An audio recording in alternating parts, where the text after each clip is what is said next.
प्रज्वालितु ज्ञानमया प्रदीपकन्दमण्डलाकारं व्याप्तं येन चराचरं तत्परं दर्शितं येन तस्मै श्री गुरुवे नमः। प्रेम से व्यास भगवान की जय, श्री वृंदावन बिहारी लाल की जय। Thank you very much. Please take your seats.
Mohini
Om Vasudeva Sudam वसुदेवं कंसचानूरमर्दनं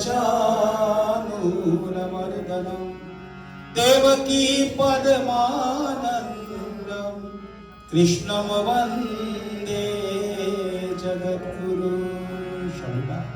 ओम गुरुर्ब्रह्मा गुरुर्विष्णु गुरुदेवो महेश्वरः गुरु साक्षात् परब्रह्म तस्मै श्री गुरवे नमः। ओम शांति शांति शांति। हरि ओम।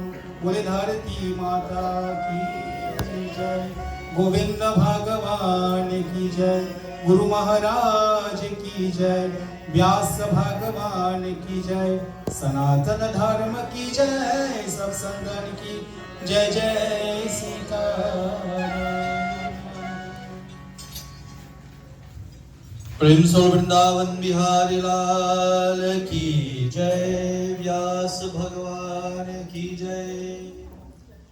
Reverend Vyas ji, Lord Pandits, respected mothers and fathers, brothers and sisters, divine souls, devotees of Bhagwan Ji, Jai Shri Krishna.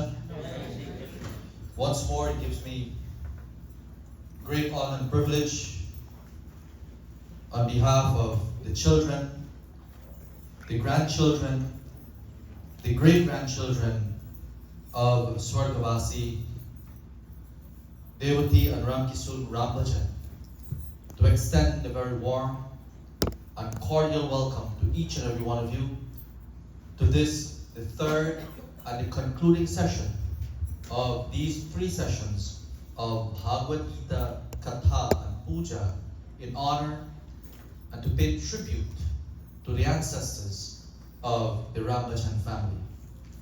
The last 2 nights, those of you who were here would agree with me that our time spent here was well received by the family, and more so, was beneficial because we would have observed and received the darshan of Bhagavan Krishna as well as the messages of the Srimad Bhagavad Gita. This morning, it's a bittersweet moment because this family over the months would have been in the planning stage, and for the last week or so they would have been in the execution stage, and especially for the last 2 nights and this morning, thanking Bhagavan Shri Krishna for affording them the opportunity that they can host these 3 sessions of puja and katha in dedication and in honor and to pay tribute to the ancestors. This, to organize a katha, whether it's 3 days, 5 days, 7 days, it's an ardent task. It's not an easy task. There's a lot of planning, a lot of logistics needs to put in place, especially when you have to travel an hour to get here. Nonetheless, they have pooled their resources together and stood shoulder to shoulder as a family to ensure that this day has arrived, and we are about in a few hours to conclude these 3 sessions of Katha and Puja. Please give the family a big round of applause. We are indeed indebted to them because they have provided this opportunity, Ram Kripa Binu Sulabh Dasoi, this blessed opportunity that we can commune together as a family, as a community, and beyond the confines of the Sri Trimurti Bhavan. This morning, thanks to social media, we can benefit from the puja and of course the katha of the Srimad Bhagavad Gita. Before we continue with our pravachan this morning, I'll ask Pandit Kumar Narayan to lead us in one bhajan, after which we shall proceed with introduction of Vyasji as well as katha taken from the Srimad Bhagavad Gita. Whilst Panditji is getting prepared, let me say how blessed we are this morning to have with us the following Panditjis: our Purohit for the Yagya, Panditji Raj Singh, our Brahm, Panditji Nikhil, and of course the Panditjis from the Sri Trimurti Bhavan, Panditji Navin Dubey, Panditji Satesh Dubey, Panaji Dilan Raj, Panaji Kumar Narayan. I don't think I'm missing anyone. We thank you for blessing us with your presence here this morning and to share these time in satsang, adding to the blessedness of our yagya. So over now to Panaji Kumar Narayan. And we must also acknowledge the presence of Shri Bhai Pranav Das ji and the Basuri. Last night he trilled us night prior to also, and of course this morning with the beautiful interview of the Basuri.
Thank you very much.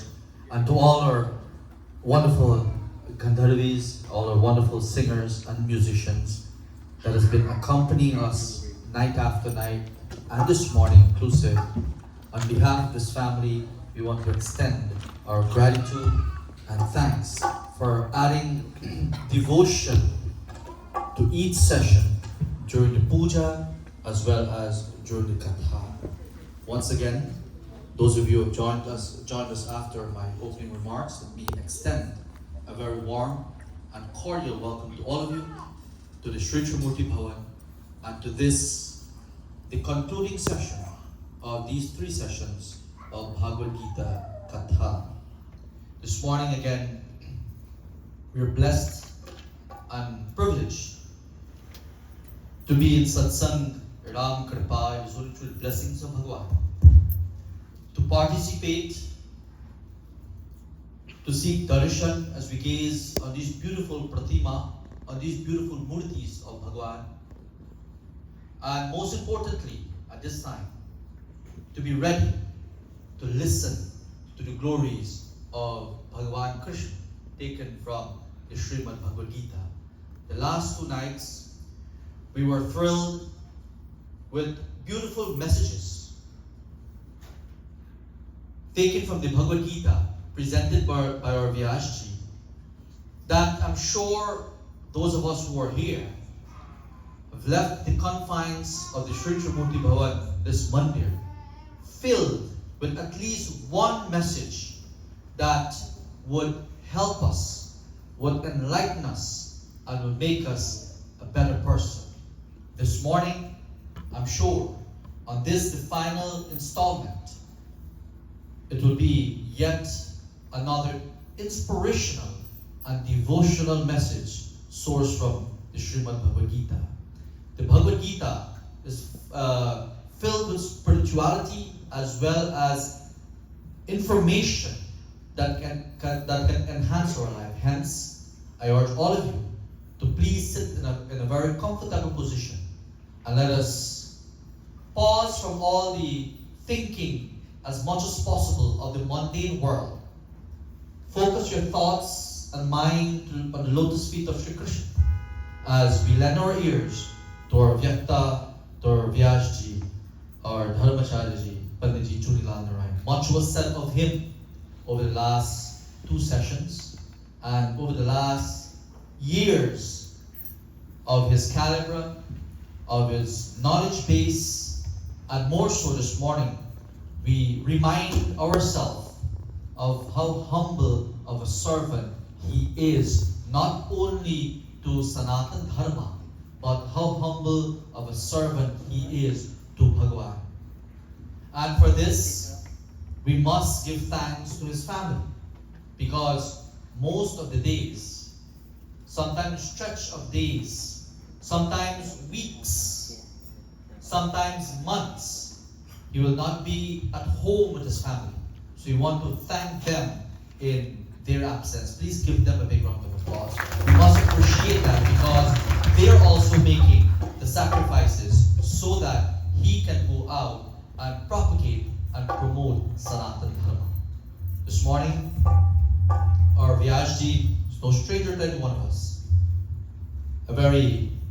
You'll agree with me, a very young, dynamic, eloquent, and the voice that will lead us and that can attune us to the feet of Bhagavanji. So without any further ado, it gives me great honor, privilege, and blessing as well to introduce to you and to present our Vyasji, our Dharmacharyaji, our Guruji, Panditji Chunilal. Prem Suryas Bhagwan ki Jai. Guru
Govinda Gopala तेरा प्यारा नाम है। राधे गोविंदा गोपाला तेरा प्यारा नाम है। राधे गोविंदा गोपाला तेरा प्यारा नाम है। प्यारा नाम है तेरा प्यारा नाम है। प्यारा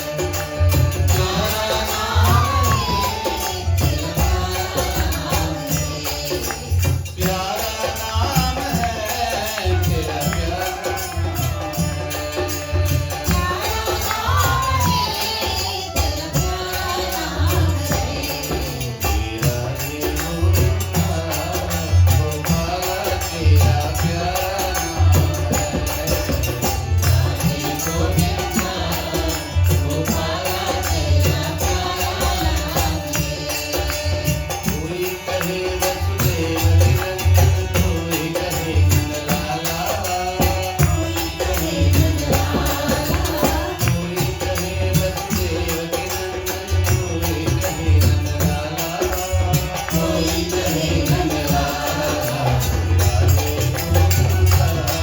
है।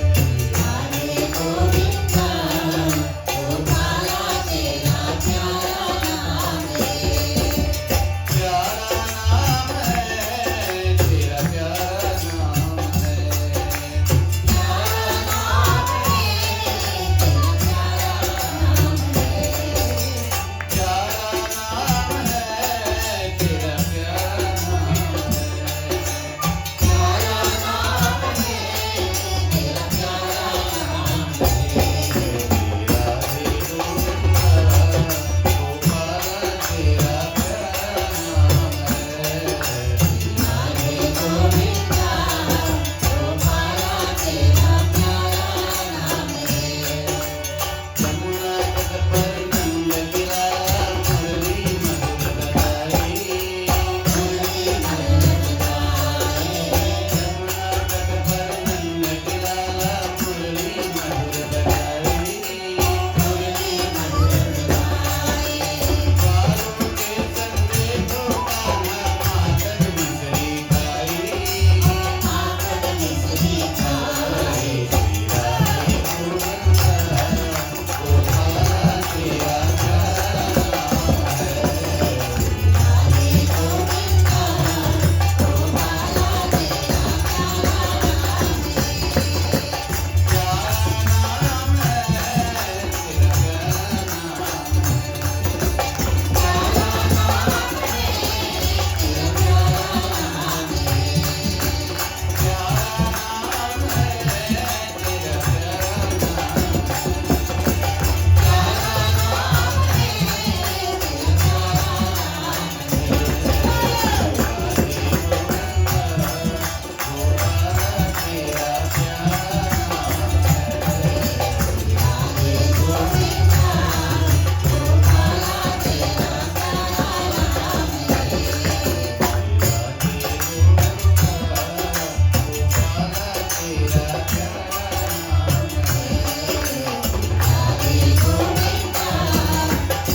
ॐ नमो भगवते वासुदेवाय।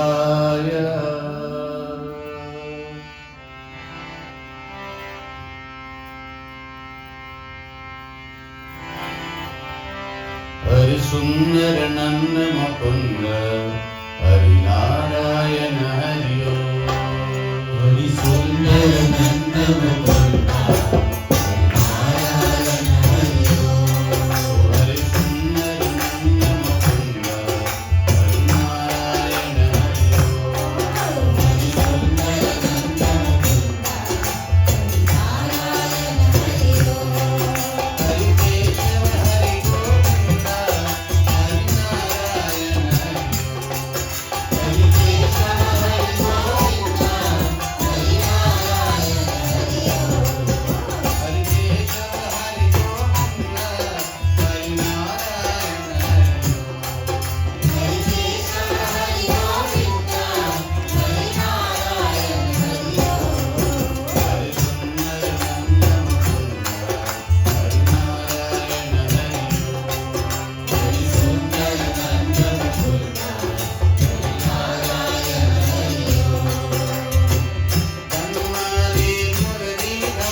वृंदावन बिहारी लाल की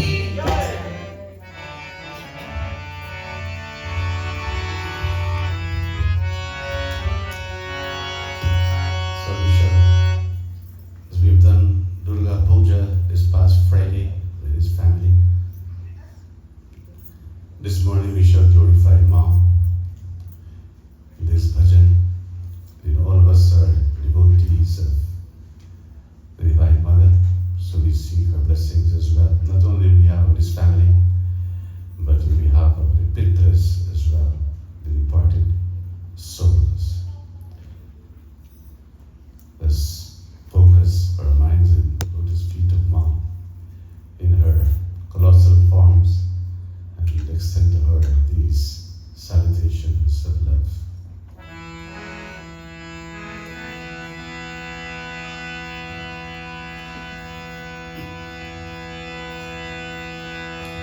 काल जोता वाली माता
वाले का ओ सच्चे दरबार की जय।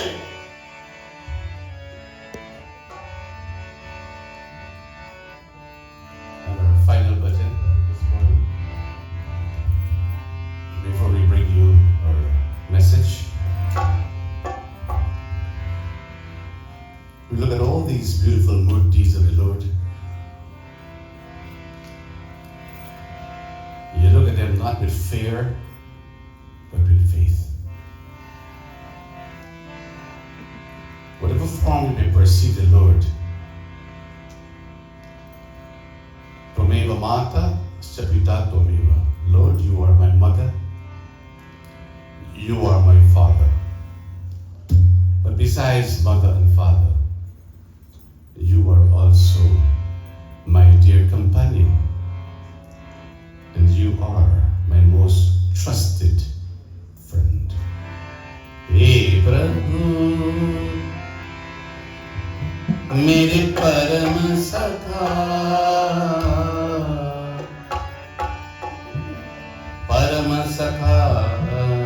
mere param sakha. Hey Prabhu, mere param sakha. There is no friend like you, O Lord. When other friends may betray me, when other friends may deceive me, when other friends may abandon me in times of me need, you are that friend whom I can always depend on. You are that friend who truly understands me. You are that friend who will always console me in spite of my faults and limitations. You are that friend who truly cares about me. You are my dearest friend. Hey Prabhu, mere param sakha, mere param sakha.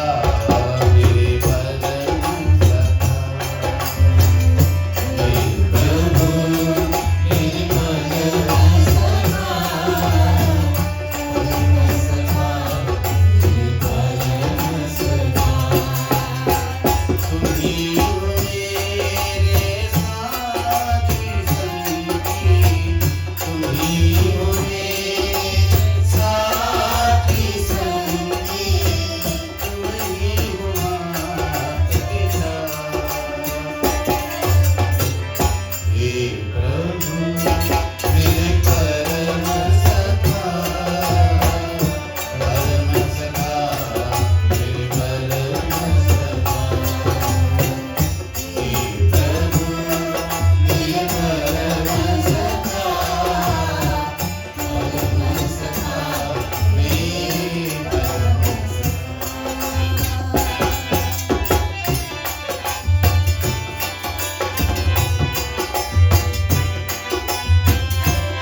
sisters, devotees, Jai Shri Krishna.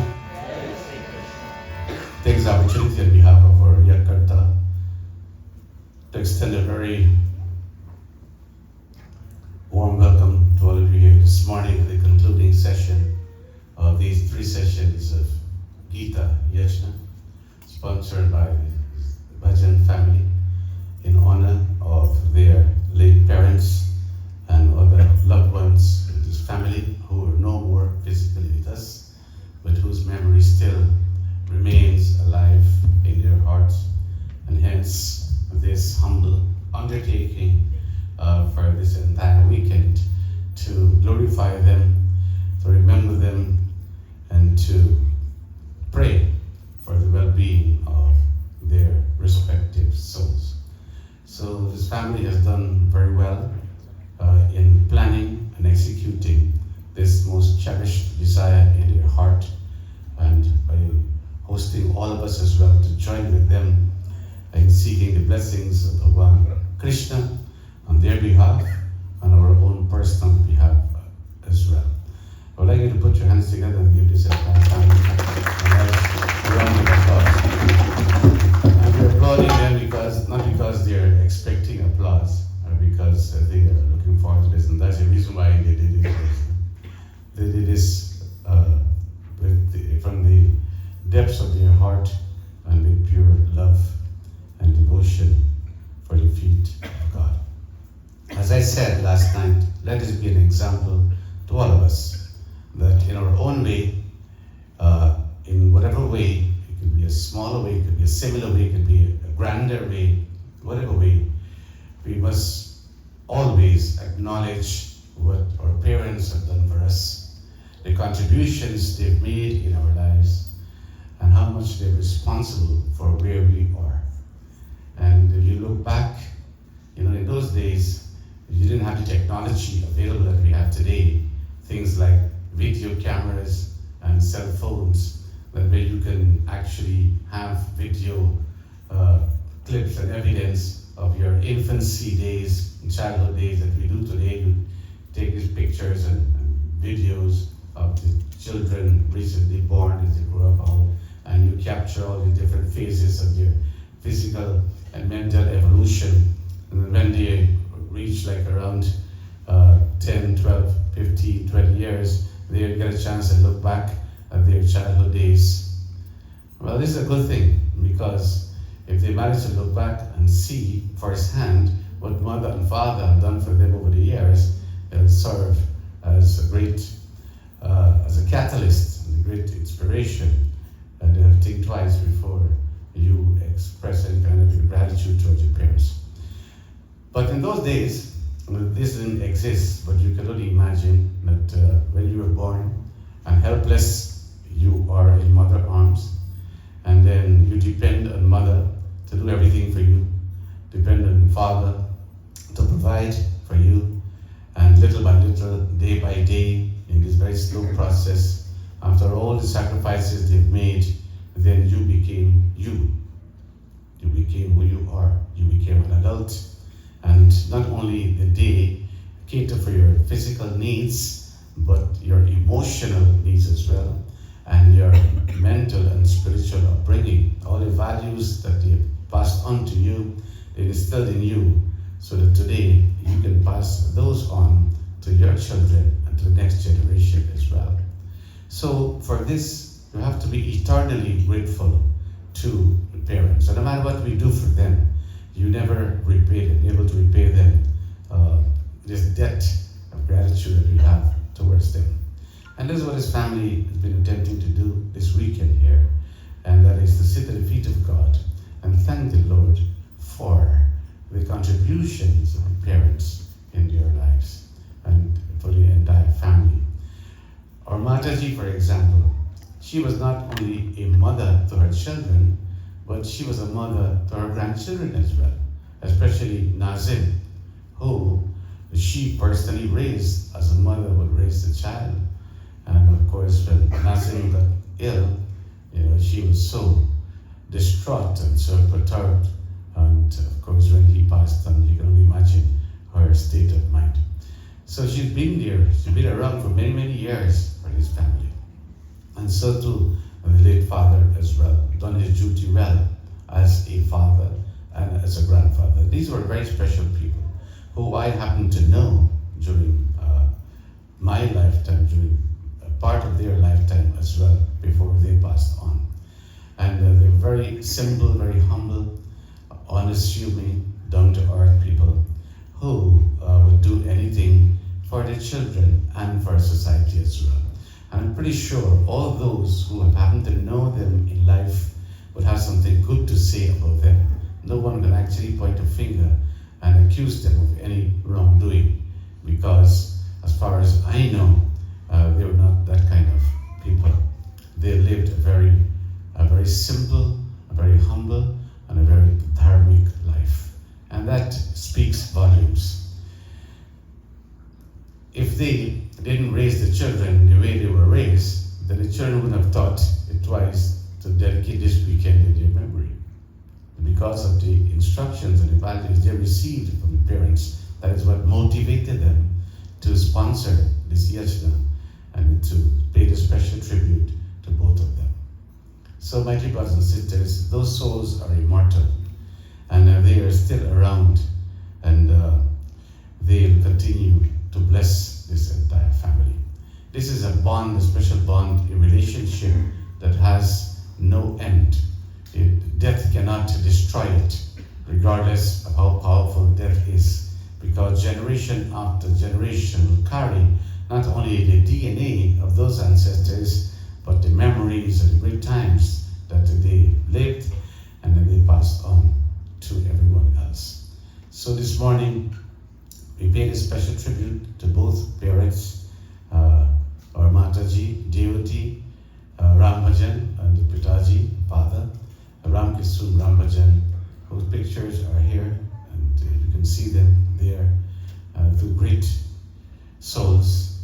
And we know that the Lord certainly is embracing them as we speak, and will continue to protect them under this golden umbrella of His love and protection. So Pauliji and your sisters and the entire family, you've done very well. And we commend and salute all of you, this entire family, for taking on this initiative and to entertain such a noble thought and put it to fruition during this weekend. And all of us are beneficiaries as well. We come here to listen to the glories of Bhagavan Sri Krishna, taken from the Srimad Bhagavad Gita for our own personal enlightenment and upliftment. These messages are meant not only for Arjuna, but for us as well. So I do hope that the purpose of us coming here for this weekend, not only for the sake of this family and to support them, extend solidarity to them, but also that we can leave here gaining something that would certainly make a difference in our lives. Now, my dear brothers and sisters,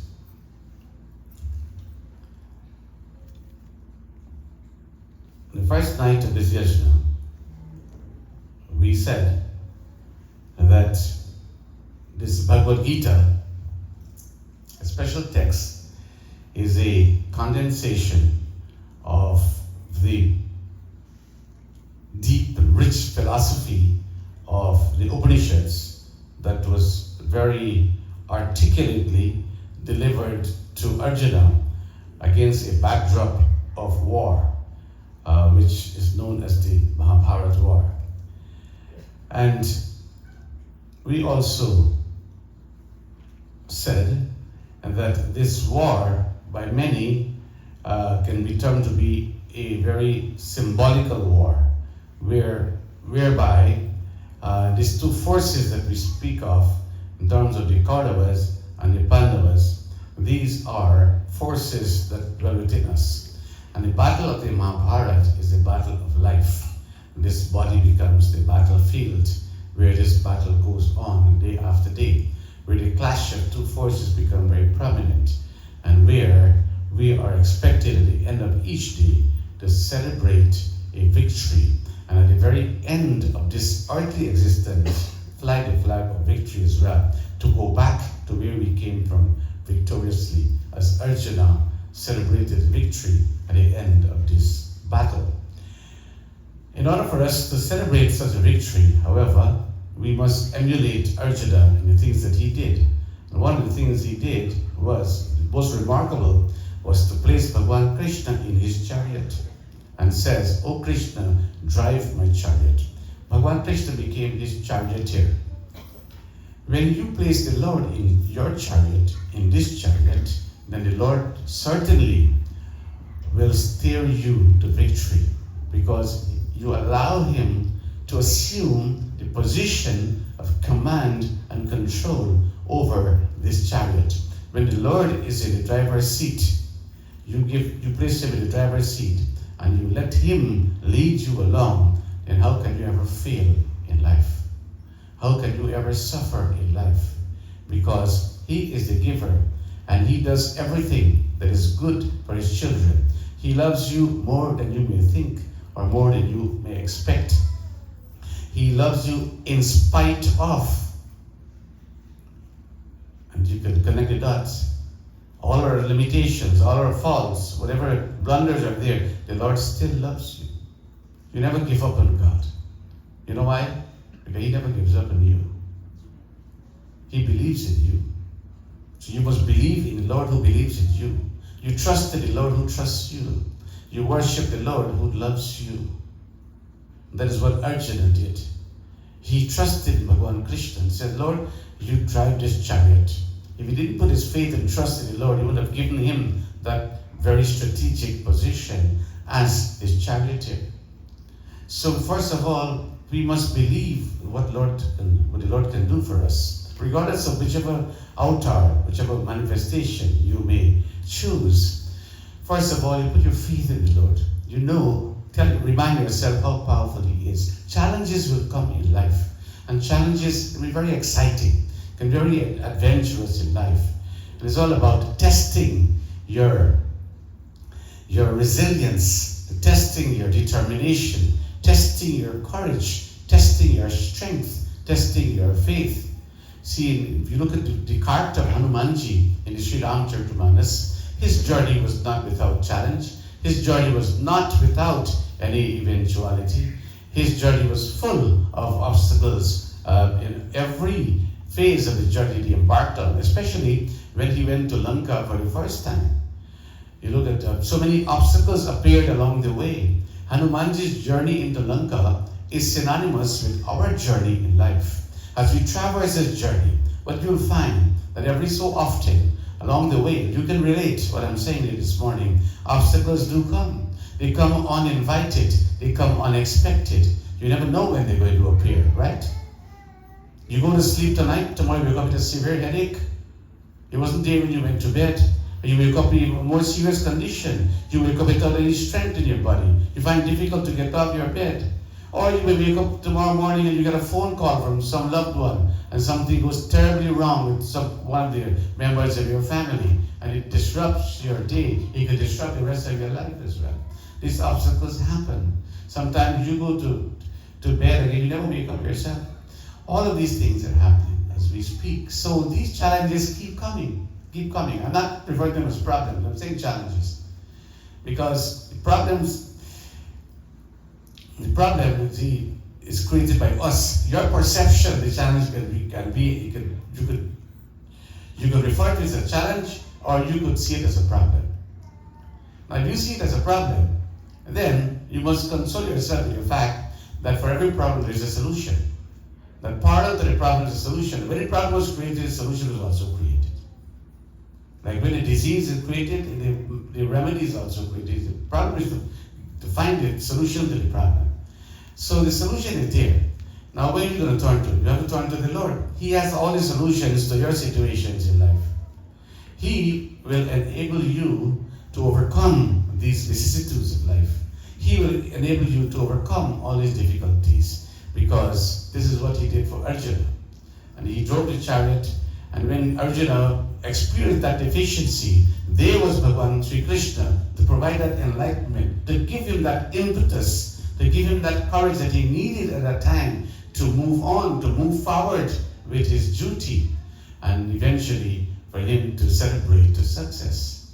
So that is likened to all of us as well. In our lives, when these situations do arrive, whatever the source may be, whatever the magnitude may be, you have to place that Lord in your chariot and you trust in him. You have to trust in him because he does the impossible. He does the impossible. Pretty sure you have had experiences before where you're in a very dire situation and you really can't see light at the end of the tunnel. And then lo and behold, the Lord appears and he says, I am the light. He is the light. He's the guiding light. He's your beacon. He steers you safely along this journey. And then when it's all said and done, when you come to the culmination of whatever challenge is there, then you look back, you said, Lord, thank you, because you indeed have done the impossible. The word impossible is not in God's dictionary. If it is a dictionary, it's written differently. It is written I''M, then possible. I am possible. So with the Lord, all things are possible. Without him, that which may seem possible becomes impossible. So the first night we looked at the Srimad Bhagavad Gita and we deduced from it that the Gita is divided in 3 sections. And these 3 sections are known as Jnana Yoga, Bhakti Yoga, and Karma Yoga. 3 pathways that lead to God realization. The first pathway is through the path of knowledge, spiritual knowledge. We dealt on that, we elaborated on it, and we saw how this enlightenment in the form of knowledge, as opposed to secular knowledge, can liberate our souls from the repetitive fetters and cycles of rebirth. Then, on the second last night, we looked at Bhakti Yoga, which is a very simple path that the Lord prescribed for all of us through devotional worship to the Lord with simple items. And we saw how compassionate the Lord is when it comes to Bhakti Yoga, how soft is his heart, how responsive he is to the humble petitions of the devotee. He is very sympathetic towards his bhakta, regardless of who we may be, regardless of what our position is in life. And this morning we shall conclude our discourse by looking at the third pathway, which is Karma Yoga, the path of action. Now this is deep, rich philosophy from the Gita. I'm trying my best to make it as simple as possible so that all of us can understand it. See, because if it's too complicated or it's too complex, then we're missing the point here. You'll be listening, straining our ears to listen, but not registering, you can't understand it. So I'm going to make it very simple as possible, so that all of us can leave here with this message. Now, to begin with, this word karma means action. What it means? Action. Right. Now, you and I, we are all subject to action. Lord Krishna says in the Gita that even though he's in control of the entire world, he also performs action in some ways. Now, what do we mean by action? You breathe, you speak, you walk, you study in school, you pray, you work. All of these are parts of what? Of action. The animal also does some karma. The animal would run in the forest, the animal would eat, the animal would perform certain functions. They perform in their own way action. the difference between the animal and the human is whatever the animal does so driven by an impulse. Whatever we do consciously. There's something that drives us to perform this action. The five senses are engaged in action. The mind controls the senses. Intellect controls the mind.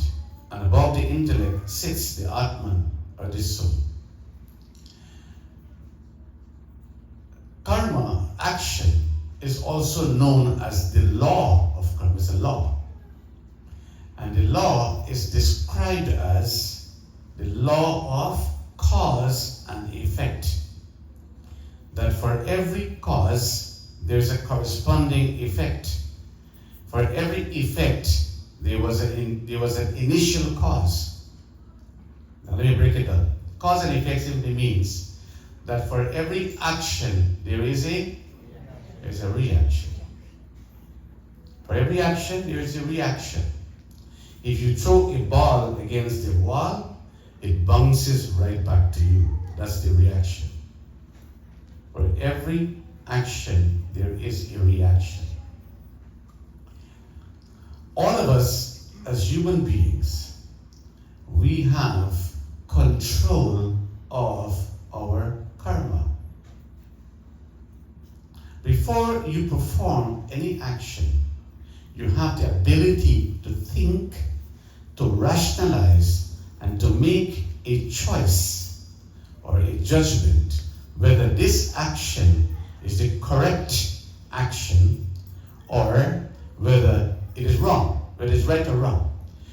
God has blessed us, given us that intellect, that sense of discrimination to decipher right from wrong, and above all, to choose, to make choices. Your karma is based on the choice that you make, or on the choices that you make. For example, you chose to come to the mandir this morning. That's a choice you made. You choose to go shopping. That's a choice you make. You may choose to do nothing at all. That's a choice also you make. You can choose to stay in bed. That's a choice you make. So first of all, it plays out here. And then in the mind. And then it plays out in real time. So we are driven by the choices that we make. Now, these choices that we make translates into karma. Once this action is performed, you no longer have control of that action. Because if karma is the law of cause and effect, and if there is a reaction to every action, you have control of the action but not of the reaction. You have control of the karma but not of the fruits of karma. The fruits of karma are up to the laws of karma or up to the laws of God. So you look back at your history, look back at your life, as far as your recollections go, and look back at all the things you have done, notable things you have done, not so notable things you have done, things that stand out in your memory. Look back at all of them.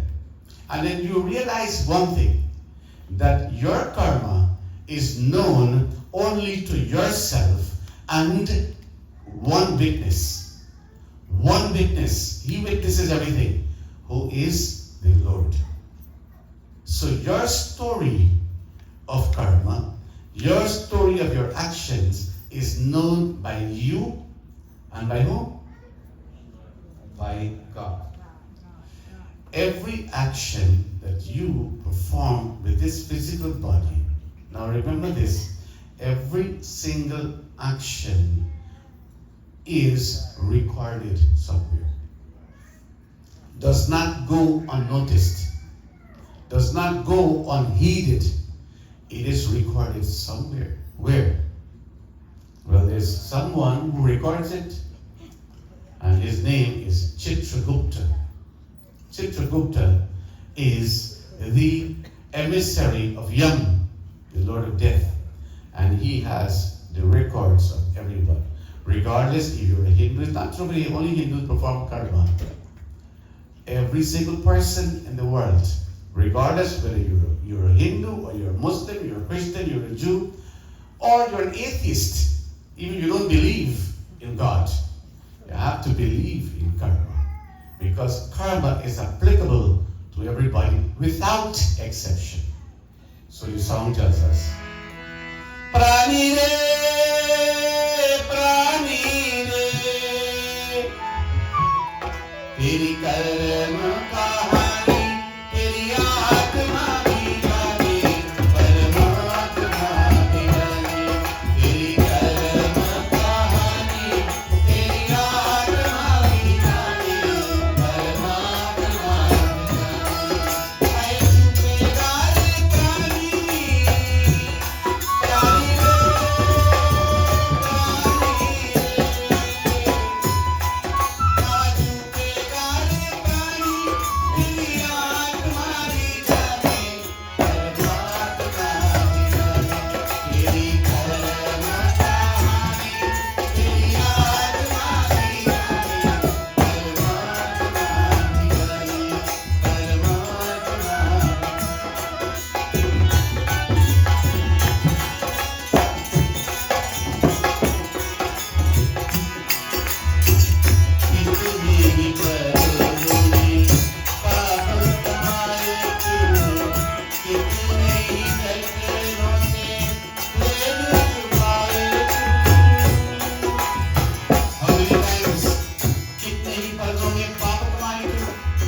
behind many curtains, quote unquote curtains, behind many screens, hidingly we commit acts of sin.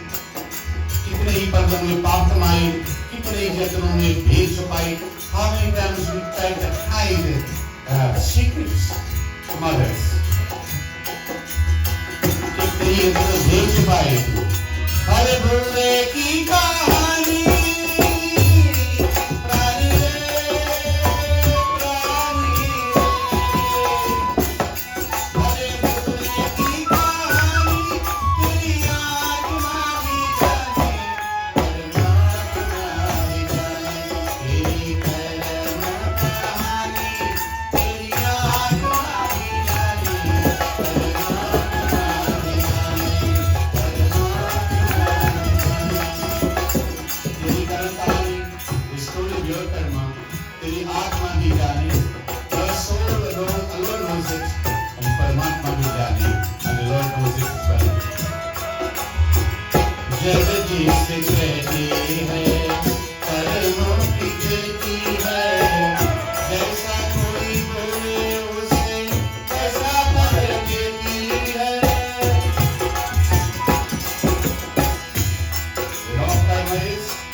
जैसा कोई बोए उसे वैसा फल देते हैं.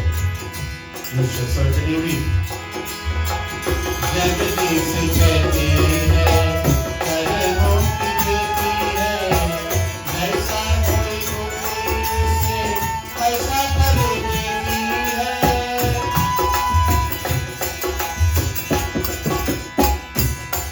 तूने बोए क्या था प्राणी, प्राणी रे, प्राणी रे. तूने बोया क्या था प्राणी, तेरी आत्मा भी जाने, परमात्मा भी जाने. तेरी आत्मा भी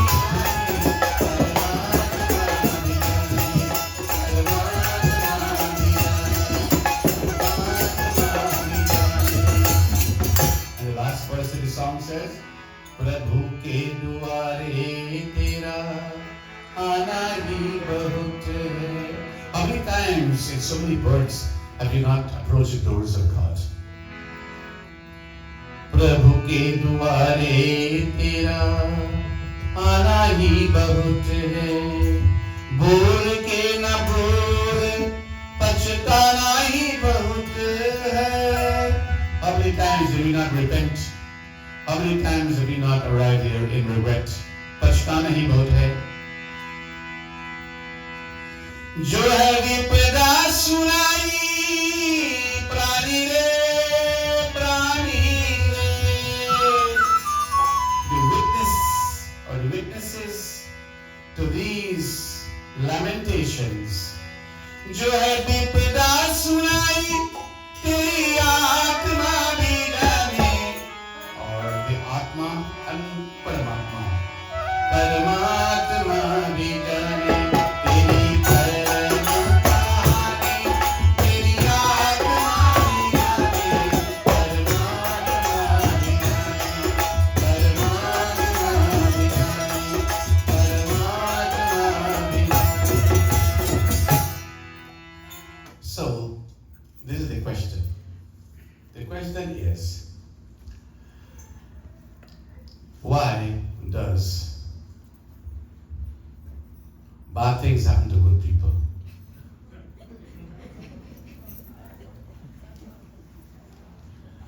And good things to bad people?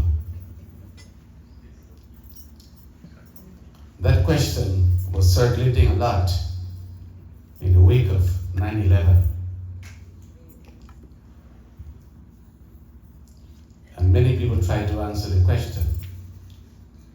Well, our scriptures answer the question. And to answer the question, you have to look at the different types of karma. So there is what you call the prarabdha karma, of which sanchit karma is part of. And then we have agami or kriyaman karma.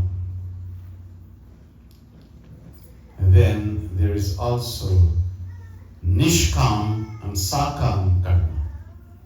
So let us examine these forms of karma. As I said, I'm going to make it simple as possible so that you'll understand it.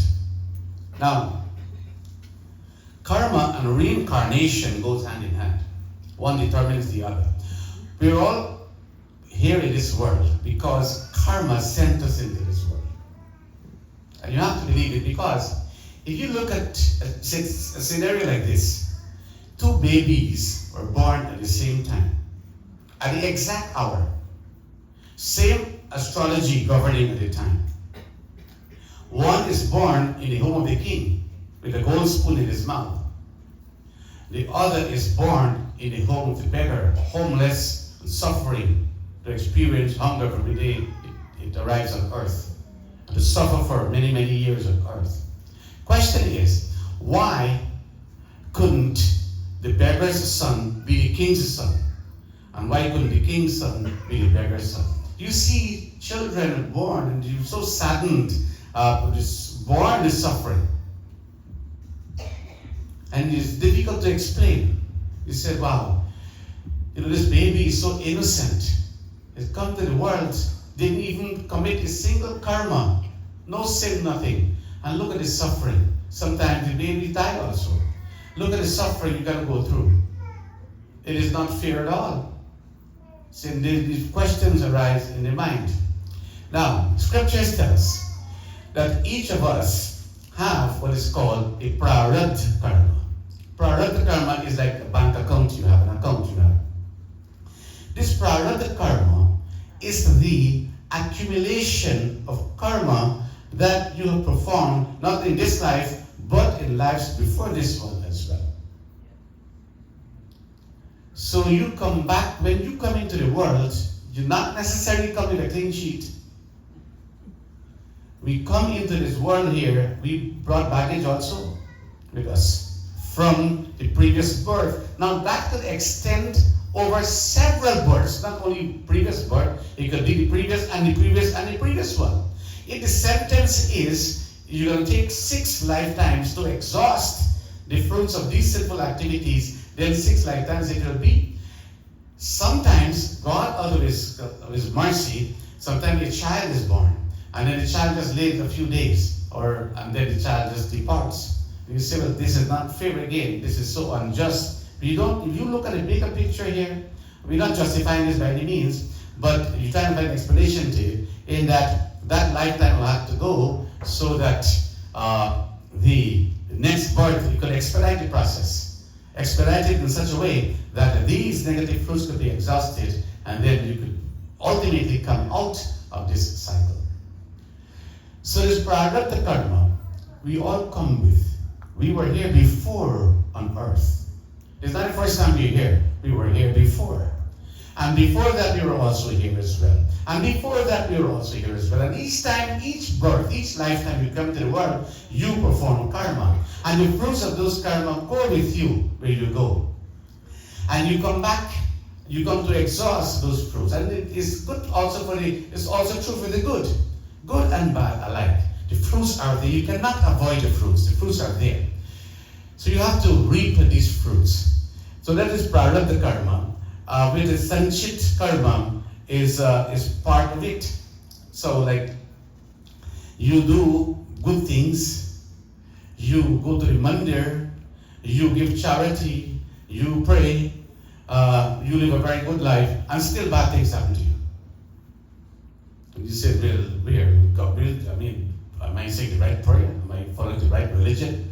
Am I doing the right thing? Because you look at the neighbor next door, and he's not doing what you're doing. He's doing the opposite of what you're doing, and he's prospering. You're struggling here with your little old car, and then you see next thing, he's a brand new Mercedes Benz. And he is enjoying, and he's going on vacation, cruise and everything as far as you know. And he's having a very good time, and he does nothing good as far as you know. Well, it is harvest time for him. Because he's harvesting these fruits, the sanchit karma, these fruits. He's sown those seeds. If God could rewind the tape of that person and show you exactly who this person was and what he did in the past, then you understand it.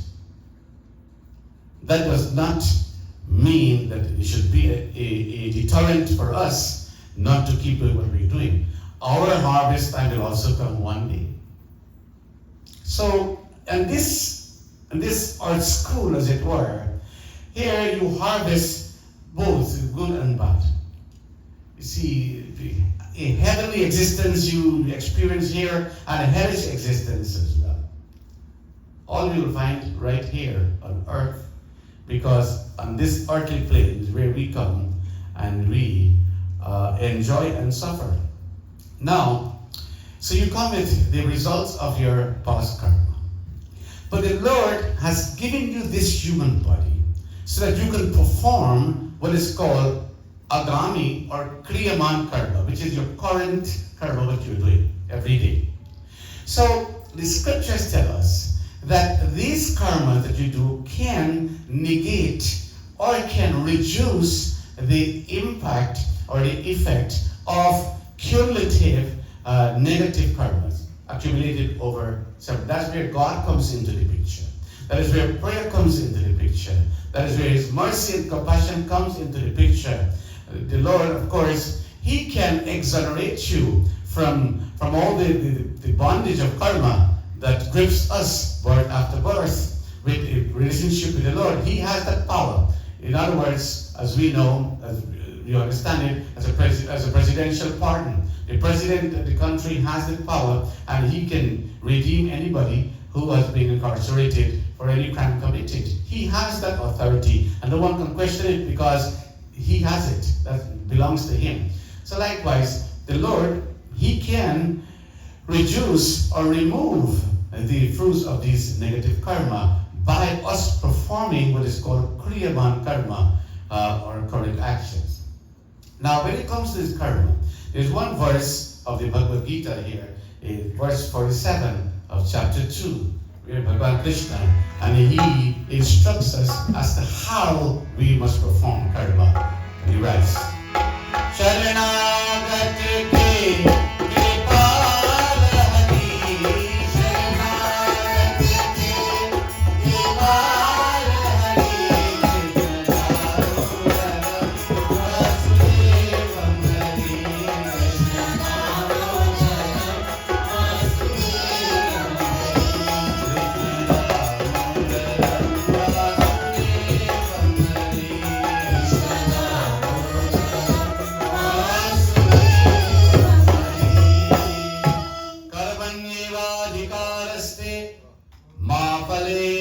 kadachana ma karma phala hetur bhumade sangutasva karmani karmanyevadhikarasti ma phaleshu kadachana.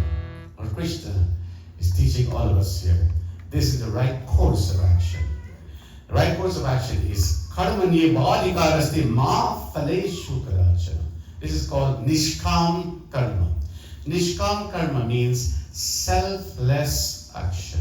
Action that is being done without the expectation of any given fruit in return. When you are working for the Lord, for example, you're doing His work. Work becomes worship. When you do His work, you do it selflessly. Selflessly means that you just do it out of a sense of duty. There are no strings attached. The fruits will come on their own accord, whether you expect it or not. Zero expectations. You feel blessed, you feel honored, you feel special, you feel chosen, you feel gifted that you got a chance to do something good. Feel very special and chosen for that, because not everyone will have a chance. For example, if you come to the mandir and you engage in cleaning activity here, you're not doing God a favor there.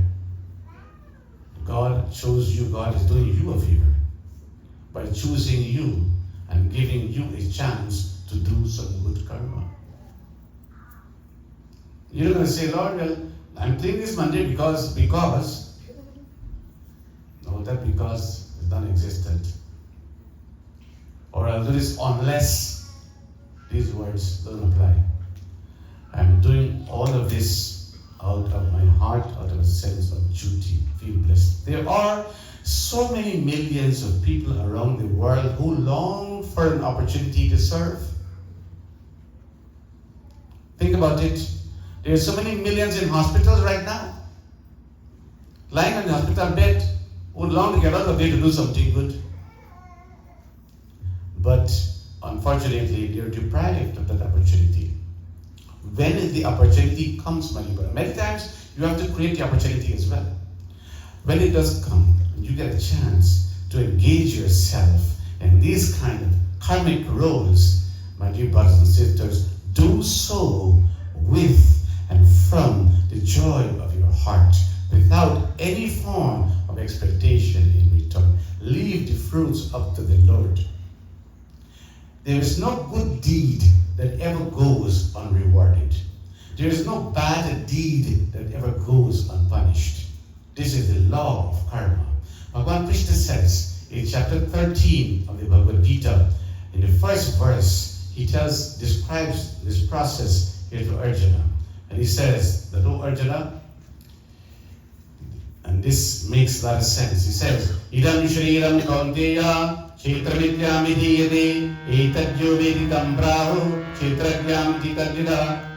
Oh Arjuna, this body is termed a field. And he who knows this is called the knower of the field.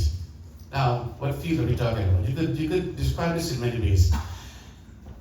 Number one, a field is like a plot of land. A plot of uncultivated land. Well, at first, plot of land. Now, this plot of land becomes a field. Because on this field, now, you have a field of something. It's a crop that is grown there. So in other words, when you look at this karma, if you plant something on this field, something will grow. Is that so? Right? We do gardening now. Gardening is fun. When you plant something, something will grow.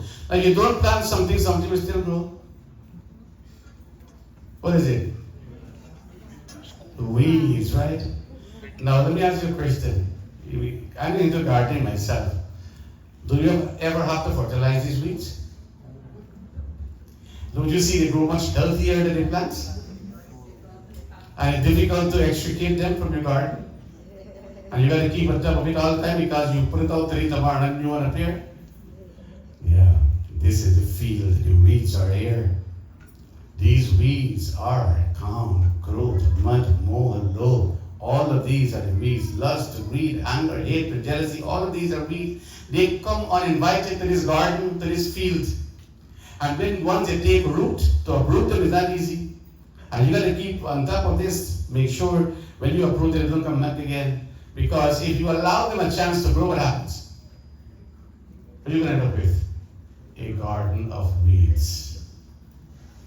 If you have flowers, for example, they will overtake all the crops, all the flowers, all the vegetables you plant there. You have nothing left. They become stifled by these weeds.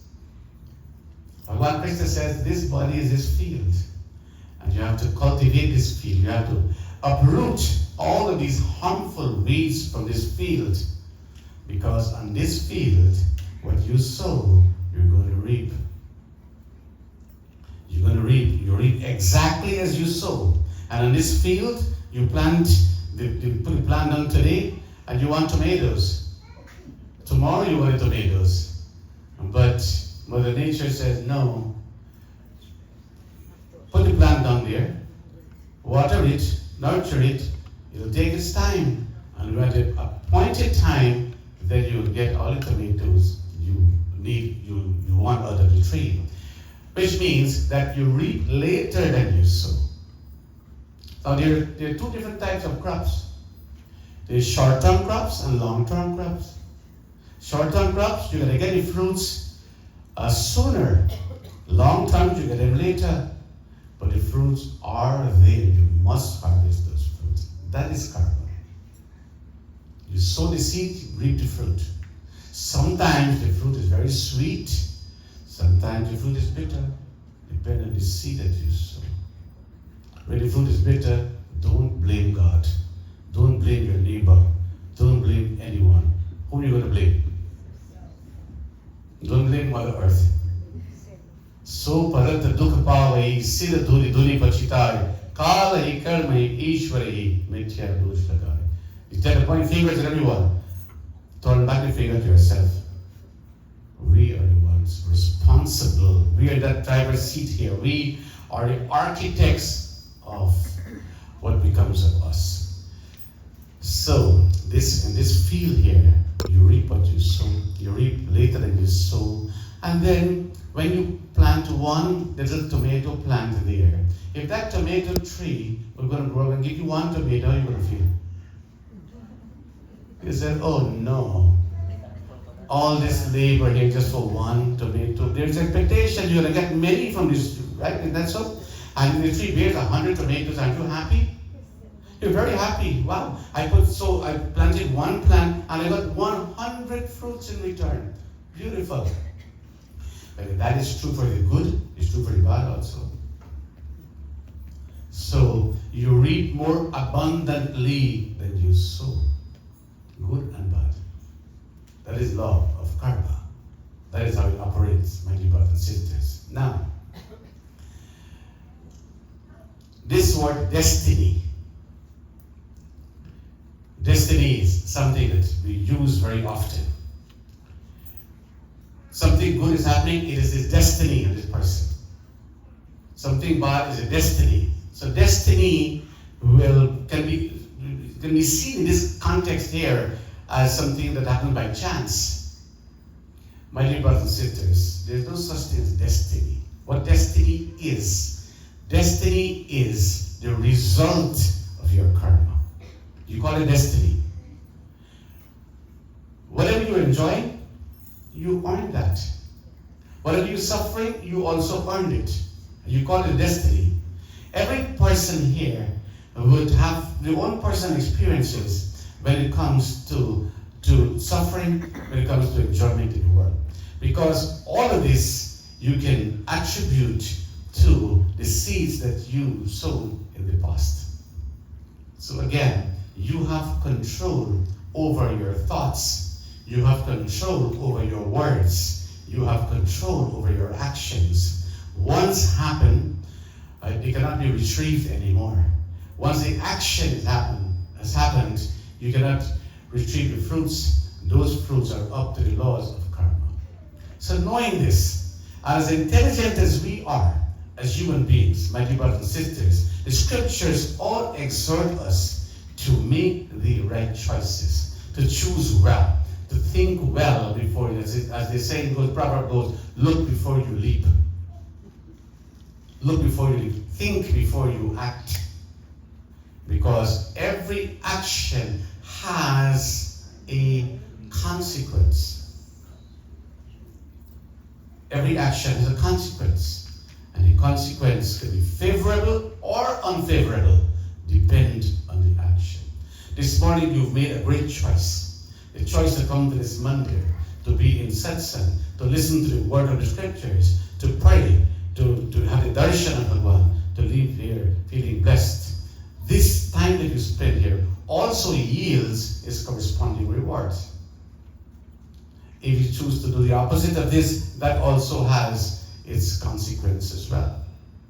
So, the instruction here in the scripture, when Bhagwan Krishna is giving this message to Arjuna in the Bhagavad Gita, and speaking of Karma Yuga, my dear brothers and sisters, let us use every action in this body possible to uplift our true selves. True self is the Atma, that soul. Karma it is that can free you from these cycles of rebirth. So you have to improvise. Now there's another thing. Sometimes when people suffer, they say, look, this is my karma, is my fate. F-A-T-E, is my fate. I can't do anything about it. My karma, what am I going to do?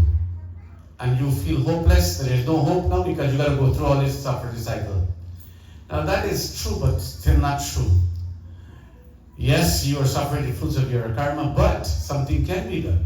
You cannot resign yourself to think, well, nothing can be done now. It's hopeless, there's no hope for me. This is where, again, God comes into the picture.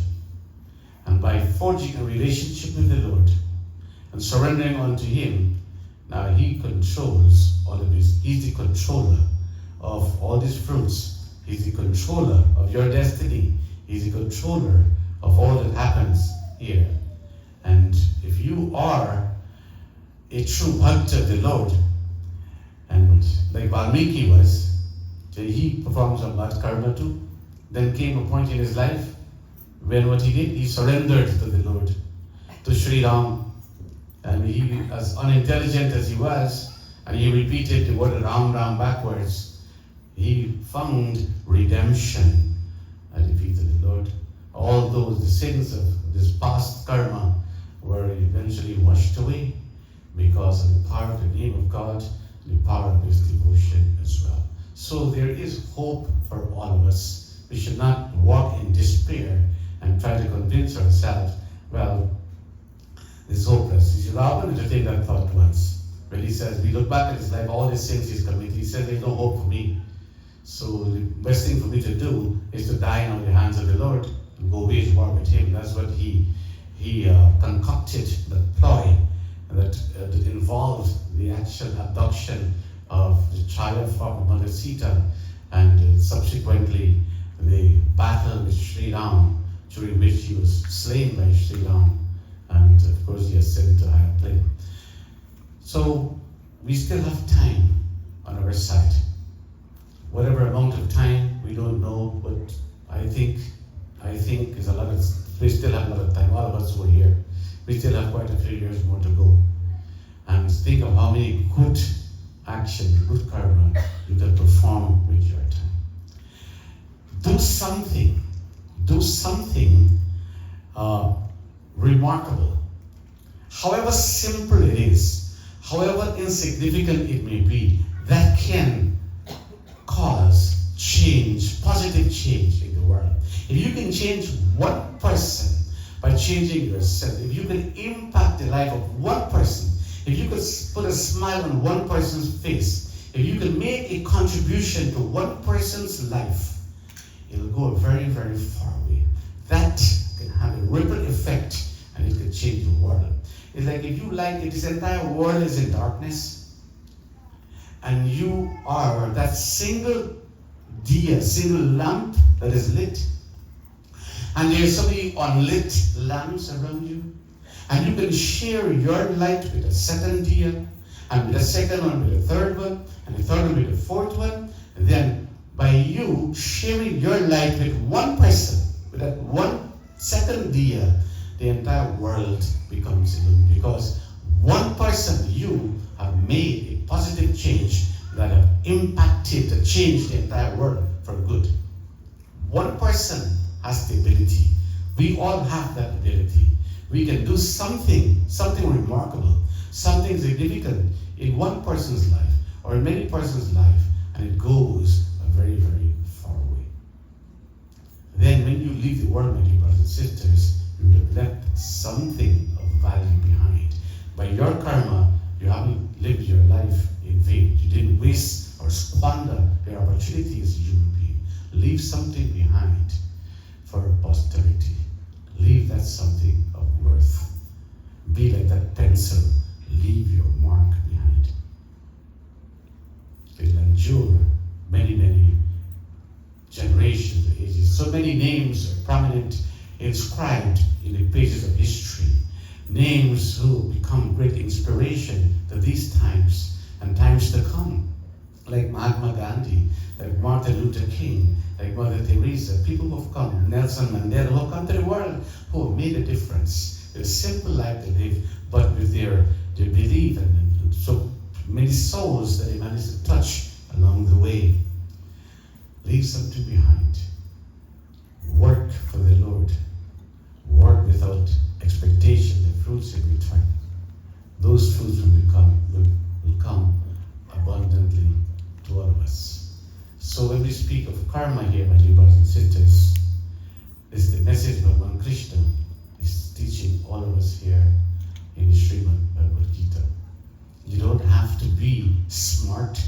You don't have to be very intelligent. You don't have to have degrees to do something good. So to paraphrase all of this, what it actually means is to do all the good you can do, to all those whom you can do, for as long as you can do, before the time comes when you can't do it anymore. That's what religion is in essence. All religions would lead to that mandate from God. So we should leave this Monday here this morning, all of us, with that resolve that tomorrow I'm going to try my best to do something good for somebody. When the opportunity comes, I'm going to do something good for somebody. Serving humanity is serving the Lord. Service to humanity is service to God.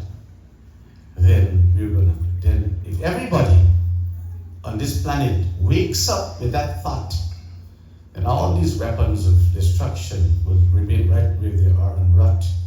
It'll be the advent of an era of peace. And this is what all of us are expected to do by Bhagavan Sri Krishna. So my dear brothers and sisters, this family has done good karma here for this weekend.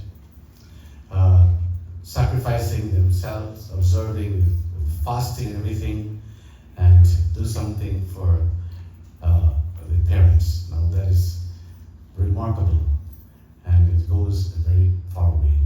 So it's our prayer that the blessings of Bhagavan Krishna will be bestowed upon this entire family, upon all the souls of the Pitras, and all those of us who have come here to be part of this pilgrimage for these 3 days. May the blessings of the Lord be with all of you as well. So we give praise in conclusion to Bhagavan Sri Krishna. To quench this thirst of life, the remedy is to chant the name Krishna, Krishna, Krishna. Karishyati iti Krishna. The one who attracts is Krishna. Krishyati iti Krishna. The one who cultivates this field is Krishna. Kushyati iti Krishna. The one who gives joy is Krishna. Jo tu mitana chahe जीवन की कृष्णा जो तू मिटाना चाहे जीवन की कृष्णा सुबह शाम बोल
you have heard from many people his glories, and I want to let you know that as a teacher in the system in New York, I have listened to his explanation of karma, the action, and this is one of the best I've ever heard, and I've heard a lot.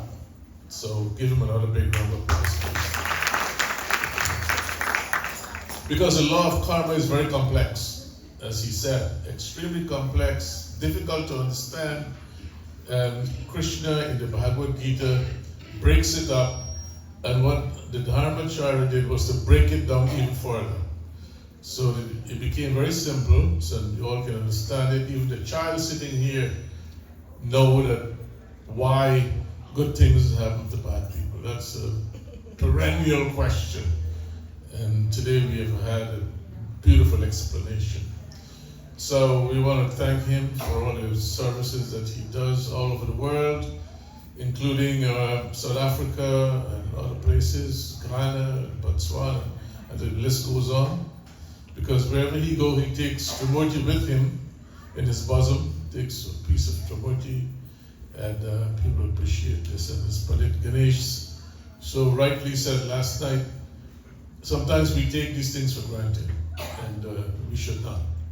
Because when he's all over the place, people are in great demand for him. We want to thank this family, this beautiful family. Paulinji, thank you. Your lovely family. We heard from Melina, Dr. Melina last night. It was awesome. And this is a tremendous trip that you're doing, this whole family, for the ancestors, because each Hindu and other religions as well, they have different forms of worshiping the ancestors. And this is one. And we just did it just before you did yours. So we know exactly what you're going through, what we did for our parents. Now, as a Mandir, we cannot divorce ourselves from what is happening in the wider community. And you saw all this confusion last night on the television, CNN, and all the TV channels. You cannot escape it. And the President of the United States has asked us to condemn violence, which is what we do to now, condemning all the violence out there in the community. And as Panditji rightfully said, it takes only one person to do something bad, and that one person, you saw what is happening on the news. So we wish Mr. Trump well. He and his family. We wish the person who lost their lives well, and everyone that is affected by this entire debacle, tragedy. We wish all of them well, and we wish that there be peace in the United States of America, because violence gets us nowhere. That is our wish here this morning. Right, Uncle Jai? Thank you. Okay, Uncle Jai said thank you. All right, so that is our little message that we have. So we want to again thank this family, and we want to wish special prayers for peace. Prayers for peace, and Panditji will do that. And we wish the community well, we wish the family well, we wish everyone well. And may you leave here in peace in your heart. And as the Dharmacharya said, try to do good action, because that is what is going to determine the next cycle. And finally, all the appeals that are made to help the Mandirs, please support those appeals, because we have to keep the religion going, we have to keep the religion alive. It doesn't matter what religion you belong to. Hinduism is all embracing. Hinduism has in its arms all the religions it takes into account. So once you can do good, the pathway is very clear. Thank you.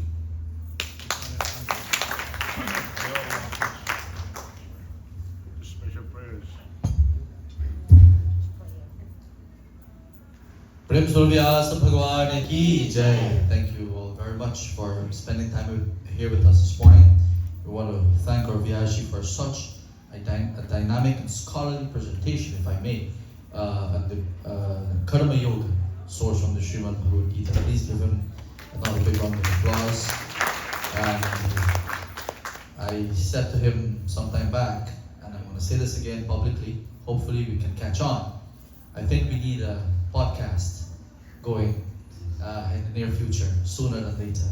Because this information should not be retained here within the confines of the mandir, but social media as well, but should be there for the wider world so that others can appreciate the knowledge base of Sanatan Dharma. Sanatan Dharma does not profess knowledge for one sect of individuals, but the Bhagavad Gita in particular has information for everyone in the world. And to piggyback what Dr. Danpal would have mentioned, what's happening in the world today, it's better off we start to live in peace versus wishing someone to rest in peace after they would have gone to the far beyond. So let's start living in peace. Without any further ado, I'd like to ask Anand and Akash to please come up and share 30 seconds each, I was told, of your reflections of the grandparents. After that, coming out tonight. One of my favorite memories when my grandma was always going over to Grandma Pauline's house and Grandma Sina's house, and she would always be over there. She would either give us work to do, send us home with $20, or sit there and talk to us and have a good time with us. Hi everybody, Sitaram. I'd just like to say thank you for coming out. My favorite memory would have to be when we were at Grandma Nita's house and everybody would have to give her space because nobody can make bread or bake like her. And I just remember this one time she told everybody to get away and she went right to her little corner and she started making away, and then I don't know, it came out the best ever. And she made a whole big pot and it was gone by the end of the night. So yeah, that's pretty much it. Thank you guys again for coming. Sean, Christina, they will share their reflections. It's good to see you here, Sean, after a very long time.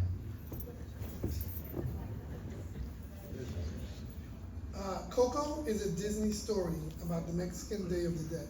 It was created by Disney to help children understand and grieve the passing of a loved one. In Coco, there are characters that are excited to visit their loved ones on this auspicious day, where they can talk and see their loved ones. There were some characters that couldn't see their loved ones. Their loved ones took their pictures down and stopped thinking about them throughout the year. Rambhajan, aka Basil Bhajan, left us almost 25 years ago. Yet his photos and his memories and stories still live among us. Basil was an observant person. He didn't have a lot to say, and this was his signature stance that I can recall.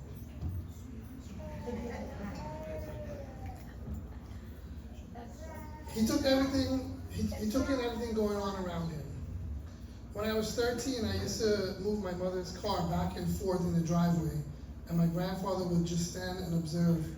And my grandmother would tell him, "Basil, what is that boy doing in his mother's car? His mother's gonna kill him." His response was, "He's okay." Basil was a very hardworking man, from a bakery to chicken farm to 3 amigos. At 14, I got a newspaper route. And in the summer, when he would visit New York, he would help me every Friday night bag the papers, and then get up early the next morning and drive me around to deliver them. As I got older, I got a little entrepreneurial, and my grandfather got looped into one of my schemes. 3 Amigos Landscaping. It was me, my grandfather, and my cousin Nazim. It was short-lived, but he was on board regardless.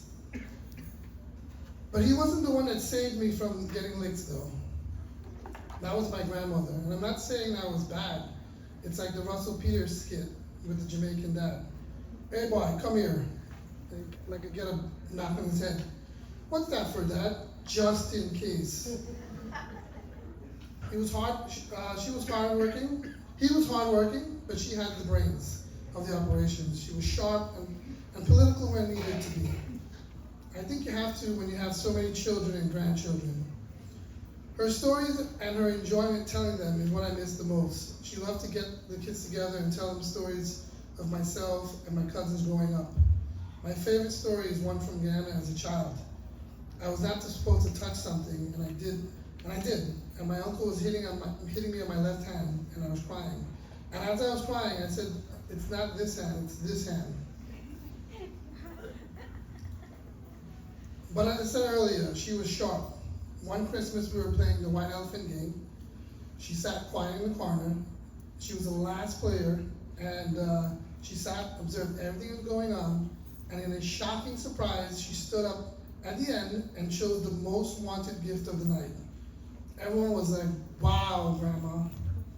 As in Coco, let's let these two great souls live on in our memory.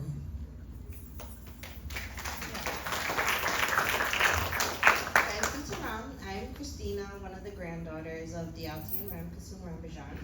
So throughout the course of the Yagna, you have heard some memories of our grandparents that kind of give you a glimpse of just how much they were loved and admired. In keeping up with that theme of sharing memories, my fondest memories of my grandfathers were the simple ones. The times he would convince my grandma I didn't have to eat all my food. Taking me to the zoo when I went to Guyana as a child, and just always being a quiet and calming presence. As many of my cousins have mentioned, I too was young when he passed, but still love hearing stories about him from my family. His children's faces always light up when they speak about his genuine kindness and nurturing soul. I was fortunate enough to have lots of memories with my grandmother. We've heard many stories throughout the last 3 days of her unconditional love. That's kind of been the theme. But there was also another side of Grandma, her passionate, determined, stubborn businesswoman who loved hot chutney music. My favorite story Grandma used to tell all of us was about her and my grandfather when they got married. All we had was a tin cup and pot, she would always tell us. From there, they worked extremely hard to go out, extremely hard to then start owning businesses. They had the bakery, a farm, multiple homes, all while raising 9 children. I was always so amazed that from such humble beginnings was a success story of love, hard work, unity, and above all, family. Because of the roots they planted, my cousins and I, nieces and nephews, have opportunities beyond anything they have ever imagined. They are truly role models who have built a beautiful legacy, and that we, as the younger generation, hope to carry it on. And for those of you who have been here for the last couple of days, you may have seen 2 little girls running around. Those are mine. So throughout my pregnancy and presently, I always hear the saying, "It takes a village to raise a kid." But I don't think that's true. I think you always need a village. Throughout your life, while you're raising children, while you're going through hardships, you never stop needing your village. You always need the village to deal with all of life's milestones, dealing with the various celebrations in life, engagements, weddings, birth of a new village member. But you also need them through the difficult times too, to deal with all the hard stuff. This weekend, I have listened to all of Pandit Chunilal's sermons and reflected on just how lucky we are as a family to have such a robust village. I look back at all the years of events that we have thrown as family, the weddings, the parties, the several yajnas, and then I look out at the crowd and I see all the familiar faces. And it made me realize how much you have all contributed to those events in one way or another. I can tell you countless stories of events that we've had where people have helped out, and I'm not going to go into it for the sake of time. But for each and every one of you, you've played a vital role in making up our village, and we as a family are forever grateful. So on behalf of the entire Bhajan family, all of the children, the in-laws, the grandchildren, the great-grands, we want to really give a special thank you to everyone. And then, of course, we also want to make a special thank you to everyone who made this yajna possible. Our well-respected Pandits, thank you so much. Pandit Raj, he was our grandmother's Pandit in Guyana. She always spoke very highly of you and your family. You were a son to her, and she would always praise you and was so grateful to have you do her pujas in Guyana. I know she would be extremely happy that you were doing such a beautiful job these past 3 days in her honor and our grandfather's honor. So thank you and your family. Of course, our respected Pandit-in-law, Grandma loved and respected you and your family very much and always looked to you for guidance and support. And I know she thoroughly enjoyed listening to all your sermons. To, of course, our wonderful musicians, Grandma, like I said, loved hot chocolate music, but she also loved listening to her bhajans. Thank you, of course, to Rudesh, who has done so much in supporting the rest of the younger kids and our nieces and nephews to make sure that we have all contributed as well. To all the cooks, the decorators, everyone that's done anything for us for this weekend, thank you. We're truly humbled and grateful for all the support. Again, on behalf of the family, thank you so much.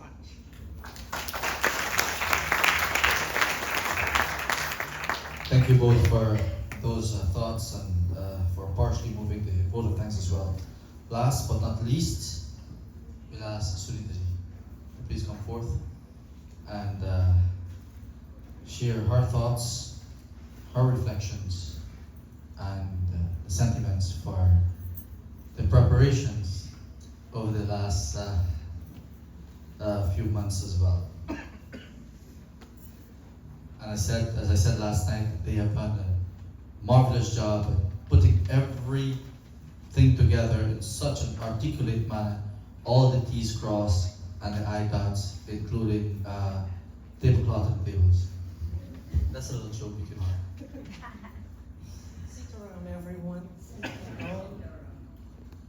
Thank you all for coming out and celebrating the legacy of my parents. For those who don't know me, my name is Sanita, and I'm the youngest of my 9 siblings. I have 4 sisters and 4 brothers. My older brother is here and my younger brother is here, but the 2 up there, those are the ones that passed away. My brother Sano, he passed away in year 2000 at the age of 38, and my brother Carlo passed away last year at the age of 61. We so miss them so much. My parents are the greatest working people I have ever met. They started their life working in the bakery in Charlestown. They saved enough money to bottle the bakery. Then they moved to Craig to open up their poultry farm. I will always treasure the memories that I have with my parents. I love going with my dad anywhere he went. At the age of 7 years old, I remember going to the YMCA and watching him play cricket. My favorite part of going with him was that after the match, he would take me to Brung Betty to get ice cream. I would also go with him to the Guyana feed factory to get feed for the chicken. On the way home, we would stop to get dal puri, cane juice, and cassava ball. My dad taught me that life was more than just working. He taught me to enjoy the little moments. My mom was the disciplined one, but she was also the go-getter. She taught me how to be independent and financially smart. She also taught me how to be a great mother. She always put her children first, no matter what. We were her number one. It was not until later in life that I realized that my mom was truly my best friend. She was always there for me and never judged me. When my daughter Narissa got sick, right away she took a flight and she came and she stayed with us. She has always been there. From the time Rudesh born, she was with us all the time. I miss her so much. My parents have been the greatest role model in my life, and I try to live up to what they have taught me. Thank you for letting me share my little piece of their influence on me. And I just want to say one more. Pandit Ganesh, I know you wasn't mentioned in the speech, but you were the last person who she sat and did puja with on her 83rd birthday. Remember that? It was her birthday that fell on a Saturday, and I think you were in South Africa. And I said, Pandit, I need to get this puja done. I want her to sit in puja. And she wanted it too.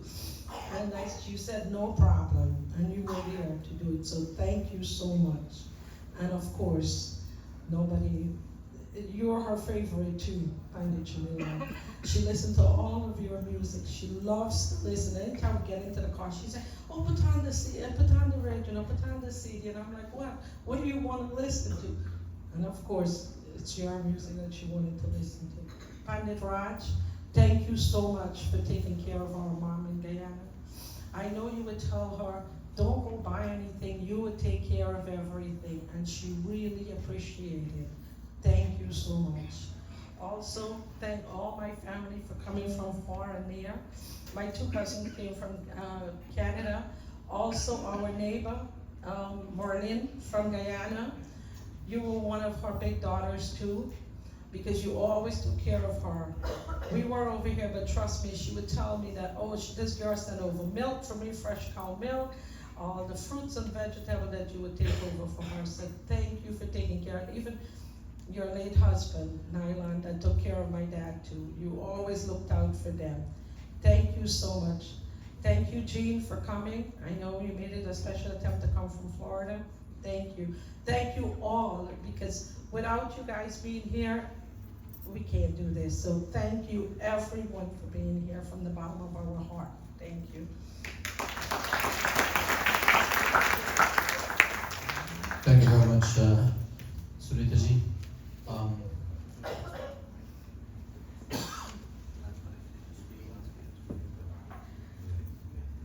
So this time we shall ask Pandit Raji to lead the Shrodhas Vyas Puja, very brief Vyas Puja, after which we have to conclude with Purnahuti, final Havan Purnahuti, then Arti. Whilst the Vyas Puja has been conducted mannerly, I'll ask Panditji Anand Dubey to please come forth and say a few words, and then we shall take it home. Devam Kansachaluramardanam Devaki Paramanandam Krishnam Vande Jagadguru. Om Namo Bhagavate Vasudevaya Namaha. Hari Om Shanti Shanti Shanti Hari Om. Prem se bole Sri Vrindavan Bihar Lal ki Jai. Devotees, it's an honor and privilege to be here. We came in a little late, but after Mandir, that's how we're a little late. But like last night, I mentioned briefly of the situation we are facing at the Sri Radha Krishna Mandir, located at 126-04, 133rd Avenue. We're here again just to appeal to everyone, and I'm very sorry to interrupt with your devotion. But in times of need, who can we turn to? We have to turn to our fellow brothers and sisters. Because that's a beautiful temple, and we don't want to see it goes to foreclosure. So we're here to beg and ask of your help in whatever way you can help us. We will ensure that every penny you give will go towards saving the temple and able to stop the foreclosure. Initially what happened, the money that was borrowed was at a very high interest rate, and that's what caused the amount to escalate, and the amount the bank is looking for is approximately 1.3 million, which include approximately 500,000 in interest. The interest rate when the money was borrowed to build the temple is approximately 12%. So that's very high interest rate. We spoke to the bank, and are willing to remove any of that interest, despite we was hit by COVID. So from 2019 to present, the interest itself is approximately $500,000, and the principal amount borrowed is 800,000. So altogether, we're seeking and ask for your help. We're begging for your help in whatever way you can. We have executive in place to ensure transparency and accountability, but more so, we're here to ask for your help in whatever way you can. The Mandir is Sri Radha Krishna Mandir Inc. It's a non-for-profit organization in which any payment or any donation you make towards this cause will go towards that cause. So I do thank all of you, those of you who pledge and make certain donation already, and I'm here to seek donation from others who can help us as well. So once again, thank you for your generous contribution, and may God bless all of you.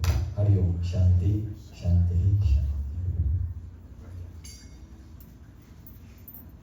And I must say, our Dharmacharya, he gave us the assurance. He gave us is one that's very, very, very, very positive, and I'm very thankful for that. Guruji, like I always says, you know, you're the person you can always turn to for knowledge, but in time also in need, in situation like this. Purnamada Purnamidam Purnat Purnamudachyate Purnasya Purnamadaya Purnameva Vasishyate Om Sarvavai Purnagum Swaha Om Sarvavai Purnagum Swaha Om Sarvavai Purnagum Swaha Om Sarvavai Purnagum Swaha Om Vasoho Pavitramasi Sadadharam Vasoho Pavitramasi Sadadharam Devastavasa Pita Punadu Vasoho Pavitrena Sadadharena Shupava Kamadhukshaha Om seeking for blessings. Om Tanupagnesi Tvamme Pahi Om Ayurdagnesi Ayurme Dehi Om Varchodagnesi Varcho Me Dehi Om Agne Yanme Tanva Onam Tanmaya Prana Om Devi Saraswati Dadadu Om Devi Saraswati Dadadu Om Deva Puskaram Puskara Srajo Asto Rakshalyaha Om Brahmarpanam Brahmahavira Brahmagno Brahmanahutam Brahmeva Tena Gandhabhyam Dhamma Karma Samadhina Om Agneshvishtakriteidam Namama Om Gange Cha Yamune Chaiva Godavari Saraswati Narmade Sindhu Kaveri Jalesmin Sannidhim Kuru Prem se bole Narayan Bhagwan ki Jai.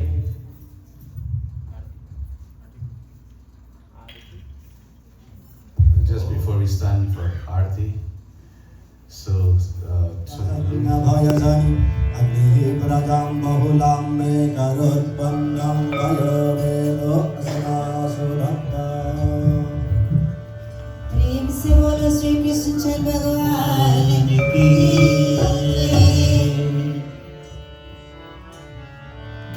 अच्युतं केशवं कृष्ण दामोदरं हरे अच्युतं केशवं कृष्ण दामोदरं हरे श्रीधरं माधवं वासुदेवं हरे हरे भागवत भगवान की है आरती भक्त के हृदय में है आरती भक्त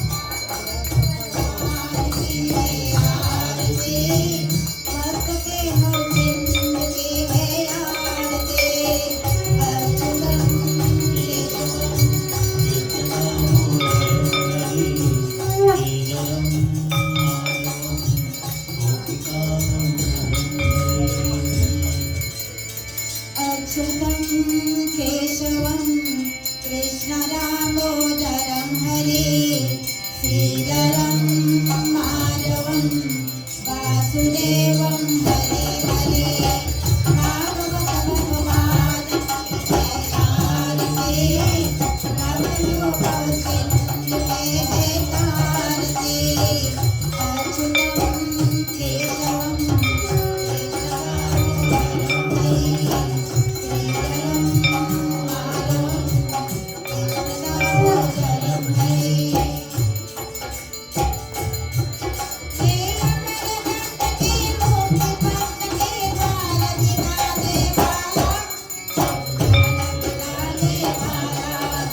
जगदम्बे माता की जय से बोलो श्री कृष्ण जन्म भगवान की जय जय Sitaram. Dear devotees, please close in prayer. Close your eyes, fold your hand, and asking for peace and happiness in our life.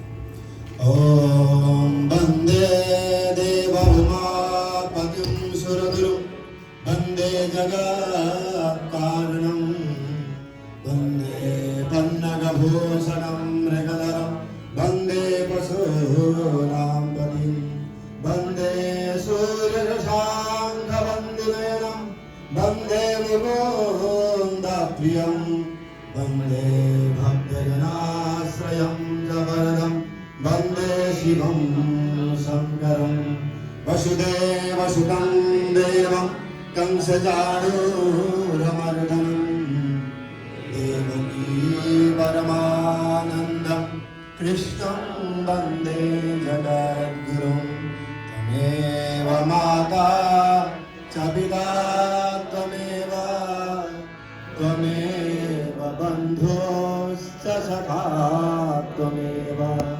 Tameva Vidya Dravinan Tameva Tameva Sarva Mama Deva Deva Sarve Bhavantu Sukhina Sarve Santu Niramaya Sarve Bhadrani Pasyantu Ma Kasyet Dukkhavad Bhavet Kale Varshatu Parjanya Prithvi Sasya Shalini Deshoyam Chobarahitam Sajjana Santu Nirbhaya Om Asado Ma Satgamaya Tamaso Ma Jyotirgamaya Mrityorma Amritam Gamaya Om Shanti Shanti Shanti Hari Om. Om Guru Brahma Guru Vishnu Guru Deva Maheshwara Guru Sakshat Parabrahma Tasmai Shri Gurave Namaha. Prem se bol Shri Gajan Bhagwan ki Prem se bol Shri Gajan Bhagwan ki Umapati Mahadev ki Umapati Mahadev ki Jagat Janani Durga Mata ki Jagat Janani Durga Mata ki Syamal Ramachandra Bhagwan ki Syamal Ramachandra Bhagwan ki Pavan Putra Hanuman ki Pavan Putra Hanuman ki Sri Satya Sanatan Dharma ki Sri Satya Sanatan Dharma ki Sri Satya Sanatan Dharma ki Prem se bol Shri Bake Bihari Lal ki Prem se bol Shri Vyas Maharaj ki Om Dhauh Shanti Antariksha Bhum Shanti Prithvi Shanti Rapah Shanti Rokhadhayah Shanti Vanaspatayah Shanti Vishvedevah Shanti Brahma Shanti Sarvam Shanti Shanti Deva Shanti Sama Shanti Riddhi Yopam Pushpam Veda Pushpava Pranava Prashuma Bhavati Chandrama Apam Pushpam Pushpava Pranava Prashuma Bhavati Ye Evam Veda Yopam Ayatanam Veda Ayatanava Bhavati Sumna Sugandhita Sumanane Sumna Subhakti Sudhar Pushpanjali Arpan Karu Deva Karu Sweetar न जानामि विसर्जनम् पूजां विधि न जानामि क्षम्यतां परमेश्वर गच्छ गच्छ सुरश्रेष्ठ स्वस्थानां परमेश्वर यत्र ब्रह्मायो देव तत्र गच्छ हुताशनः ॐ शान्तिः शान्तिः शान्तिः हरिः ॐ तत्सत् हरि ओम प्रेम सो गीता माता की जय। प्रेम सो सुंदर गोपाल भगवान की जय। बोलो वेद व्यास भगवान की जय। सब संतन की जय जय Sitaram. What a beautiful ending to these 3 sessions of Katha and Puja. We want to thank the family very much for hosting us, and to all of you, we want to thank you for joining us here this morning. Please receive your arti, Charanamrit, Prashadam. Rudesh, can we arrange 4 volunteers? 2 for arti, 2 for Charanamrit, and in fact 6, and 2 for Prashadam as well. So arti first, followed by Charanamrit, then Prashadam. Lots of bhojan.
ले लो दुआएं माँ बाप की हो, ले लो दुआएं माँ बाप की। सर से उठेगी दुआएं माँ बाप की हो, ले लो दुआएं माँ बाप की। सर से उठेगी गठरी बाप की, ले लो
Your eyes were opened in the lap of mother, and by sitting on father's shoulders, you were able to see the world.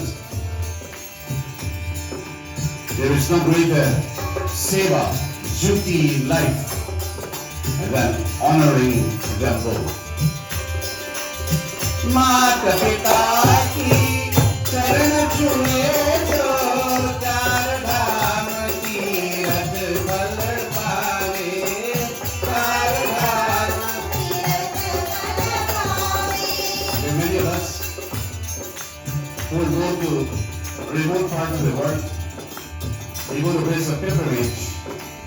You go to India, you go to other places, Kashi, Mathura, Vrindavan, Ayodhya, all these places, in search of God, in search of spirituality, in search of blessing. By simply touching the feet of Mother and Father, you have acquired the blessings of all four dhams, the Char Dham, the four spiritual centers of the world. माता पिता की शरण छुए जो चार धाम तीरथ फल पाए तो आशीष के दिल से दे भगवान कभी ताली ना गाए भगवान कभी ताली ना गाए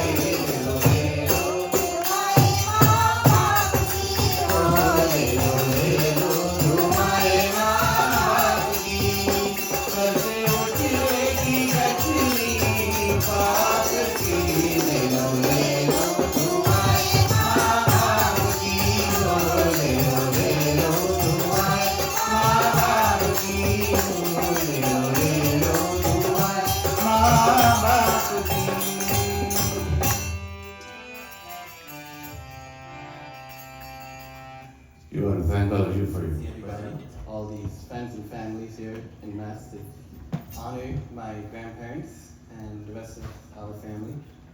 I'm going to keep this short because my big speech is on Sunday, but I want to start this off on a good note with introducing all of my family members over here because even as musicians, we know we go to different functions and everything. We don't actually know what we're there for and who we are honoring and who we. So I'm gonna go through just quick all the picture frames over there.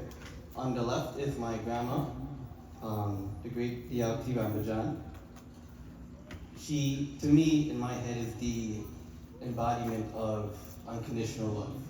And anytime we would sit next to each other on the couch or something, her hand always goes to my leg and start rubbing and mashing my foot and all of this stuff. And to me, is unconditional love, the straight, pure love for me and my sisters and my mom and my family. And yeah. Next is her husband, my grandfather. Unfortunately, I wasn't alive to know my grandpa that well. He passed away 2 months before I was born in 1999. But I hear a lot of stories, mostly about the big red truck driving around Guyana. If you see that red truck, everybody running, because that means work had to get done. But he was a very quiet man, very calm and composed, kept to himself. But when he speaks, that's it. When he speaks, that's the law. And my grandfather's name is Rambhajan, also known as Basil. Up next, in the middle, on the right, on the lower pedestal, is my uncle, Mohini Basil, also known as Uncle Sono. He passed away at the young age of 33, leaving behind 3 children in this world. But he was a very hard worker, and he had, much like my grandma, unconditional love for his family and his siblings. Up next would be my cousin Nazi in the middle. He's in the middle on the top. Nazi, oh man.